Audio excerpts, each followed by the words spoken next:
What's going on, fans? My name's Josh. I'm joined, as always, by the man, the myth, the legend, Matt Liston himself, and Color Vision today. What up? This week, we're going to talk about the Heroes Thousand Tales or something along those lines. It's the philosophy of storytelling that Star Wars was built upon. And we're going to compare that to other things and compare other things to Star Wars in that. And this is the Nerd Force podcast.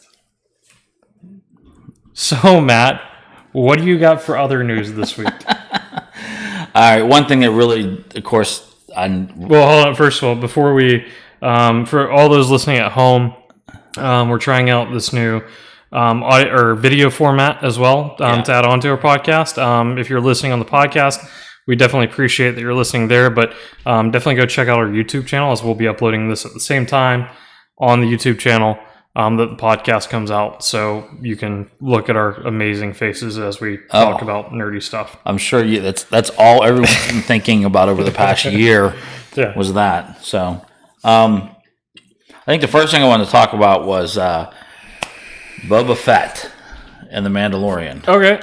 So that definitely is going to be happening. And I think in this article, too, it even says the same thing I had saw as well. So the person that's going to be playing it is going to be Morrison, who played Jango in the 2002 Attack on the Clones movie, which I thought that was cool. To be able to bring him back now at this point and have him play that character, I thought that was pretty sweet. So, anyways, I think it's pretty neat. And I think that they also alluded to the fact, and I don't know if it was confirmed or not, but in the one episode on Mandalorian, the Gunslinger episode with... so they did confirm that. It is confirmed? Yeah. Okay. Filoni came on, and he said... Filoni says that he's only going to do one episode this year. Yeah. And he only did one episode last year, but... That wasn't never mind. That wasn't the episode because was that a Filoni episode, or was that the girl that's working on the other thing now? That was not Bryce. It was I think that was Deborah Chow's episode. Yeah, that's the who I was thinking of, but I couldn't remember if that was Deborah Chow's episode or not. I think it was. Yeah. But he alluded to the fact that was supposed to be Boba Fett. Yeah, exactly. Yeah. So that the when we were wondering and we couldn't pick anything up based on even slowing it down, you just saw the person kneeling down, and that was it. So anyway, so awesome. I think it's great. I think just tying it back in and bringing the guy from the Attack of the Clones is just a smooth move too. Yeah. So, and there's a picture for those of you who don't recognize him. You probably still wouldn't recognize him based upon that, but he's the guy that played the original Jango Fett in the clone or the Attack of the Clones.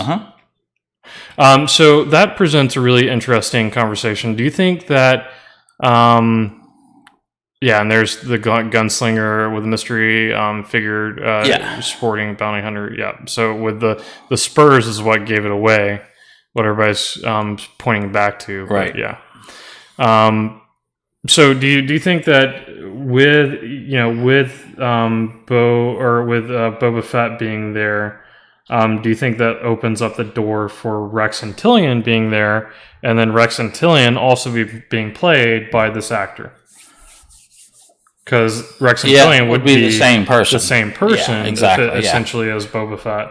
How cool would that be? Oh, that'd be fantastic. Yeah. I mean, especially since you're going to have... I think Boba's presence is minimal in this, though. Yeah, I don't think it's going to be huge, but it opens that door, and that sounds like a sweet move that they would do. Yeah, absolutely. I think it'd be outstanding because I mean, come on, that guy's a fan favorite, of course. Yeah, you know what I mean. He's grown more and more legs, like people trying to place him in Return of the Jedi and everything else too. You know what I mean? Mm-hmm. So, and I don't know if that was ever. I think Filoni did come out and say that's not him though. Did you see that? The scene in the Return of the Jedi where they pause it and the Stormtrooper has his helmet off and he's got the beard and stuff. Oh, yeah. It's saying that's not... They're saying it's not him. But I mean, it could contextually possibly be him, but who's it supposed to be? I think Rex Antillion, or that's what saying, people were. Okay. So. But I don't know. I mean, I think that's all. I don't know. That's not confirmed. So yeah, I didn't realize. Like, speaking of this, and speaking of what, the whole thing that came out this past week with the behind the scenes with all the directors and stuff. Yeah, I didn't realize how close of a relationship that Dave Filoni and George Lucas had. Oh yeah.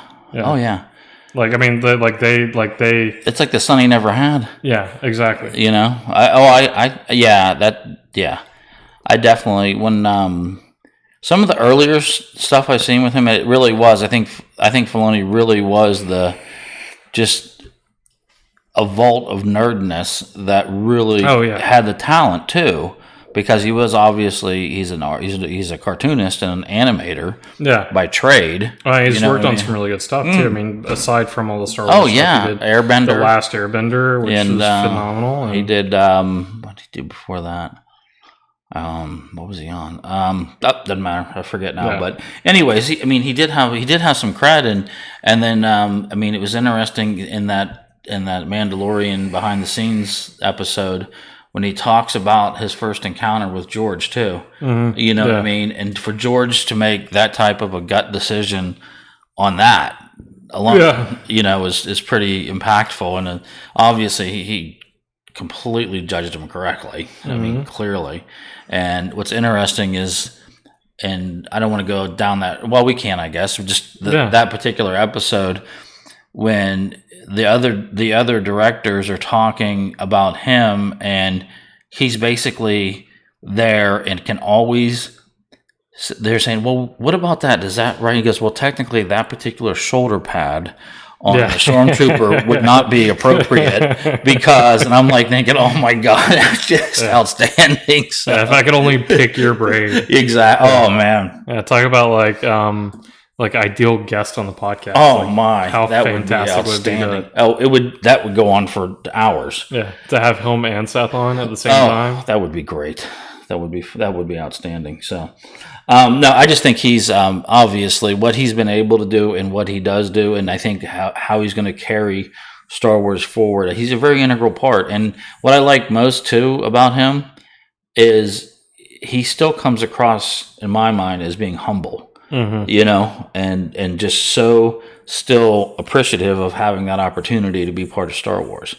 And, we joke how cool it would be to wake up and just be your job every day. Oh, yeah. Yeah. I mean, he's got to be feeling that too, as big of a fan as he is. Oh, yeah. To be doing that. Sure. Did you hear about this? Did you hear that the EA CEO came out and said that the Jedi Fallen Order is the first of a franchise that they're working on. So they'll be doing more, presumably, either with that character or within the realm that they've created with that space. That, and in my mind, this is a departure from like the typical EA that we get, because we typically get like the Battlefronts and like the big games with big action scenes, stuff like that. Yeah, really lacking in story. And with Star Wars, it's really difficult to do that because you have to have the action, or else you'd have Star Trek, right? That's what separates Star Trek from Star Wars. Really, is the action to it. But you can't have just action without the story driving it. The story has to drive it for Star Wars. Completely. Yeah. I mean, everybody looks for every thread that it can possibly connect together, and every possible character, every aspect that comes out. It's always like, well, where does this fit in? Yeah. Oh, that doesn't work. That can't do that because this guy's over here at this point. You know what I mean? There's always that type of talk, and I think that's what that is a driving component when it comes to Star Wars for sure. It is for me too. So, yeah. Which makes me now I got to complete that game though.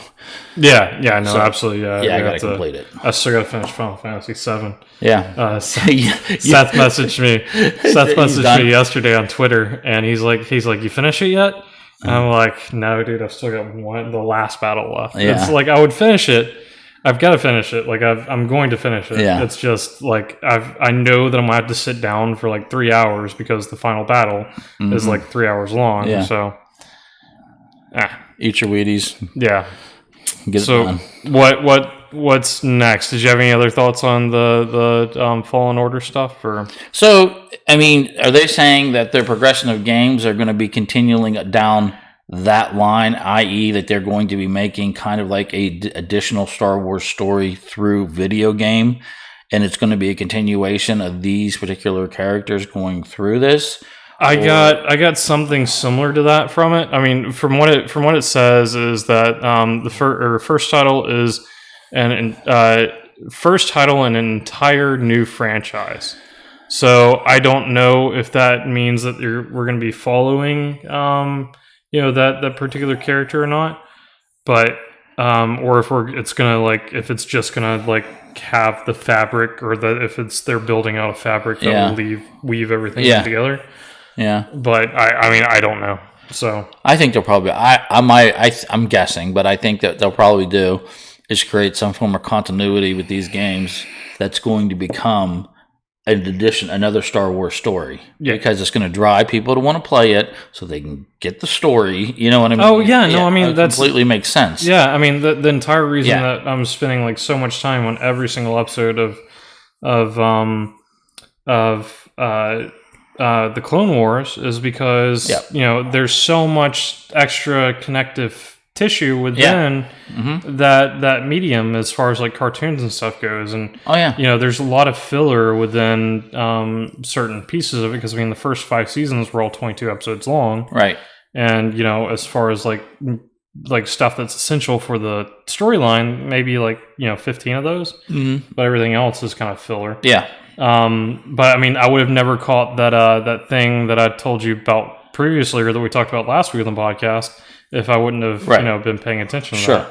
And then I sent you that video today, that YouTube video. Oh, that was great. Yeah, it was long. I didn't finish it yet, but he talked about that too, and he was talking about like it's like that's where like the way that he explained it, and I like I said, I forget his name, but the way he explained it is that planet is where the Force first started, and then it kind of grew out from there. Right. So I would have been completely lost in that train of thought if we hadn't already went down that road. Right. Exactly. Yeah. And conceptually that's cool. You know. But the same thing with the games. Like it's going to be the same thing with the games. There's going to be additional data there. Mm-hmm. So yeah. No, I like it. I like it a lot. All right. Anything else on that? On that, I mean, I just want to. We'll talk a little bit more about that Mandalorian behind the scenes episode. I just really, I mean, it wasn't long. I think it was only like 36 minutes or something like that. But what they put into that short amount of time, I thought was fascinating. It really made me take a deeper look of how well this worked. Because when you're you got 1, 2, 3, 4, you got 5 different people involved in this. You know what I mean? And that's not even including John too. So it is. He was so smart, I think, with the choices he made to bring in to build this, and you can feel it after listening to them talk. Their fingerprints on every episode that they directed. And I thought that was really cool. And it really did bring a very different perspective. You know what I mean? It's like I could really feel, what's his name? Watiti's. Yeah, it's like Watiti's. Yeah. I could feel his presence on it. You know what I mean? And definitely. So, I don't know. I just thought it was awesome. It was a real great, it was such a diverse group of people. Very diverse. And it really just showed that, bringing all those different people in, it's not about like, and he even said that in the episode too. It's just about being smart.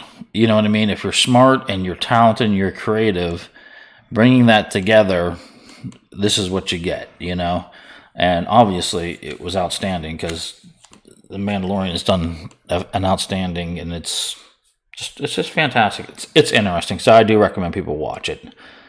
See what you think of it. Anyways, I think it's going to continue. I don't know how many episodes are going to be in that. Probably not a ton, but it'll give you some backstories. But I just really like the approach. Yeah, most definitely. What do you want to move on to next? What's the next piece of other news? Well, these are just kind of side things, but other little tidbit news. Big news on the Baby Yoda front. The pops are out too. You know that. So, but this one though is the Baby Yoda Chia Pet. Yeah. Yes, 1999. Pre-orders are out. So, not saying what you're getting for Christmas this year, Josh, but there's a strong possibility. Okay, could be a Chia Pet. I'm completely down for that. So, anyways, I just thought that was cool. I think there it is. Yes, beautiful. He's even in the little basket thing too. Nice. Mm-hmm. Oh, I'm getting one of those without question. I would say I'd get it for my office, but I don't think I'm going to be going back to my office anytime soon. So I'll have to get it for my dining room table. Desk. So anyways, it's out there. The Mandalorian Chia Pet, 1999. Take a look at it. It's pretty sweet. So the other thing I wanted to do... Hold on 1 second. I'm having issues. An error occurred. Don't worry if you're streaming while this is happening in the background. Whenever you're ready, you can relaunch. Yes.